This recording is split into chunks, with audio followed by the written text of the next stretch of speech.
ঠাকুরকে প্রণাম করতে পেরে এখানে আমরা সবাই ধন্য, পূর্ণ, কৃতার্থ, গর্বিত এবং সনাতনীরা ঠাকুরের দেখানো পথে চলুক, ঐক্যবদ্ধ থাকুক।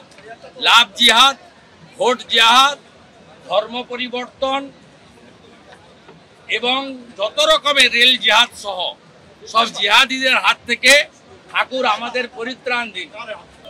আমি কালকে যে মন্ত্রী শান্ত্রীরা এসেছিল তাদের মতো আসিনি, আমি পদব্রজে এসেছি। প্রায় 700-800 মিটার, 1 কিলোমিটার হেঁটেই এসেছি ভক্তদের সাথে। এক আলাদা পরিবেশ। হ্যাঁ, ঠাকুর বাড়ির মা তো কেন করবেন, ঠিক করেছে। ভারতীয় জনতা পার্টি একবারও বলেনি যে তৃণমূল কংগ্রেস করলে যদি মতুয়া বাড়ির লোক হয় তাকে শ্রদ্ধা জানানো যাবে না। কেউ অস্বীকার করতে আমরা পারবো না। মমতা বালা ঠাকুর মহোদয়া তিনি মতুয়া বাড়ির একজন।